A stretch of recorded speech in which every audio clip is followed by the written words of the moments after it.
جو ہی فورس کی بات کی جائے گی تو تکفیر میں ڈال دیا جاتا ہے. تو کائنڈلی اس پہ جو ہے وہ درست بات، نقطہ درست ہے، جو جملہ آپ نے بولا ہے وہ بھی درست ہے. ٹھیک ہے، آپ بلی نہیں کر سکتے کہ ہم تم نے نہ کیا تو ہم تمہیں مار دیں گے، یہ فورس ہو گیا نا. اس کو کوشن بولتے ہیں یا ڈیوریس بولتے ہیں. ٹھیک ہے، یو کی ناٹ پٹ پریشر، وہ بلیک میل میں آ جائے گا. اور بلیک میل کا مطلب ہے کہ اینی ون، اگر یہ الاؤنس مل گئی تو ہر کوئی بلیک میل کر کے اپنے کام کروا لے گا. بات ہوتی ہے اصول کی. اگر اصولی طور پہ ایک حکمران غلط ہے سمجھ لیں، ٹھیک ہے، جو کہ ہمارے ہیں غلط، اوکے، چاہے وہ آرمی ہو یا سول ہو، ہمارا سٹینس غلط ہے اسرائیل اور فلسطین کے اوپر. We should be in Israel right now. That's the basics, that is the basic common sense Islam. ٹھیک ہے، اب ہمارا کام یہ ہے کہ ہم علماء کرام سے کہیں کہ سر آپ یہ ڈیموکریسی پہ تو فتویٰ دیتے نہیں کہ یہ حرام ہے، تو ہم ڈیموکریسی کے اصولوں کے اوپر پریشر ڈالیں گے. آپ نے یہ نافذ کی ہوئی ہے ہمارے اوپر. اب گیم آف نمبرز کی بات، ایٹریشن کہتے ہیں اس کو.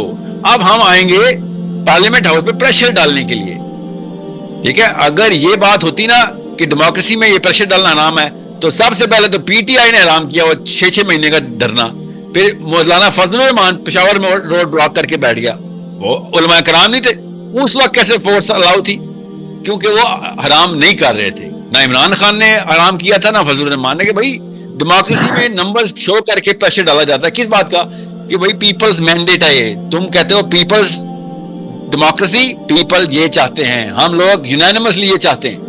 میں ہمیشہ یہ کہتا ہوں کہ لاکھوں مساجد، کچھ اکابرین کی مرہون منت چل رہی ہیں اس وقت فتویٰ، تو کچھ اکابرین پر پریشر ڈالنے کے لیے لاکھوں مساجد کے اندر جا کے، ہزاروں میں بھی چلے جائیں اور ان کے تھرو اکابرین پہ پریشر ڈالیں کہ سب لوگ یہ ڈیمانڈ کر رہے ہیں اگر آپ نے فتویٰ نہ دیا تو یہ سرکٹ ٹوٹ جائے گا. کس کا؟ مدرسے اور مسجد کا.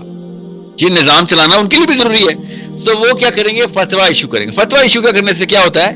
وہ جو آپ نے شک بتائی ہے نا، وہ شک نلیفائی ہوتی ہے. پھر اسلام اٹ سیلف کے اوپر چلنے کی منیمم ریکوائرمنٹ ہوتی ہے کہ ہم حکومت پہ پریشر ڈالیں اگر فتویٰ آ گیا تو.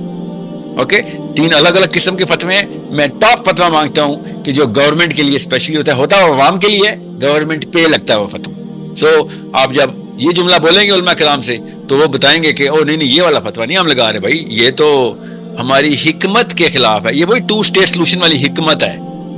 ٹھیک ہے، اور یہ حالات ہیں. علماء کرام کی بات کیا کروں، پاکستان کی خواتین کا سب سے بڑا انسٹیٹیوٹ ادھر فلسطین کے بارے میں بات کرنے سے آپ کو انسٹیٹیوٹ سے نکال دے گا. قرآن کا انسٹیٹیوٹ. ٹھیک ہے، میں کیوں نام نہیں لے رہا ہوں، آپ کو پتا ابھی میں شروع میں لیکچر میں یہ بات کی ہے کہ بھائی ہم تمہیں انسٹیٹیوٹ سے نکال دیں گے یہ فلسطین کیا. تو یہ حالات ہوئے میں بیٹا ہم کہہ رہے ہیں کہ معاملہ کدھر سے کدھر جا چکا ہوا ہے. سمجھیں اس کو. You need to understand, concept clear کرنے کتنے ضروری ہیں. کتنے برے حالات میں ہیں. الحمدللہ برے حالات میں اصلی اسلام ٹیسٹ ہوتا ہے، وہ کرنا ہے ہم نے. Okay, I hope everyone is clear. جی نیکسٹ کوشچن لیں. ایکچولی میں بیسیکلی پیئر پریشر کے بارے میں بات کر رہے ہیں کہ ہاؤ کین وی مسلمان ڈو دس، کہ پریشر پوائنٹ کریٹ کر کے اپنی باتوں کو منوا سکتا ہے، فورس کر کے فورسلی کسی کو اسلام پہ لا سکتا ہے. کیونکہ اسلام میں یہ جو چیز ہے ہی نہیں کہ آپ کسی کو فورس کر کے، کسی کو پریشرائز کر کے اس کو اسلام پہ لا سکتے ہو، اپنی بات کو منوا سکتے ہو. کیونکہ اگر آپ اس طرح کر رہے ہو تو وہ چیز کچھ ودن اے فیو منتھس آپ اس کو امپلیمنٹ کر سکتے ہو. اگر لانگ ٹرم سولوشن میں دیکھا جائے تو ایک چیز کبھی بھی آپ افیکٹفل نہیں ہو سکتی ہے. کیونکہ ایک جنریشن گزرے گی، دوسری جنریشن گزرے گی، اس کے بعد وہ خود ہی ریبل بن جائے گا، وہ خود ہی باغی بن جائیں گے.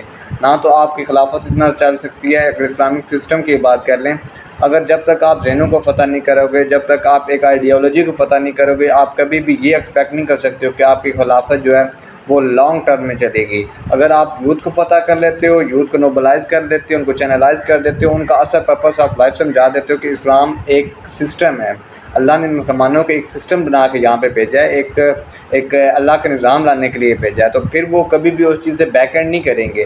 اگر آپ ان کو اپنی وہ ایک مولوی مائنڈ سیٹ کے ساتھ ان کو چیزوں کو سمجھاؤ گے، مولوی مائنڈ سیٹ کے ساتھ ان کو چیزوں کو لے کر چلو گے، تو پھر وہ کبھی بھی ایک افیکٹ فل چیز نہیں کریٹ کر سکتے ہیں۔ اگر آپ اس کو یہ چیز سمجھا رہے ہو، آپ اس کو پیار سے یا اس کو ایک ریشنل تھنکنگ سے، ایک کریٹیکل تھنکنگ سے اس کو چیزوں کو ڈیل کر رہے ہو، تو پھر اس کے آف کورس وہ ایک کنسیپٹ کلیئر ہو جائیں گے، کیونکہ جب آپ کے کنسیپٹس کلیئر ہو جاتے ہیں تو پھر بہت ریئر چانس ہوتے ہیں کہ آپ اس چیز میں انوالو ہو جاؤ یا آپ اس چیز میں سلپ ہو جاؤ۔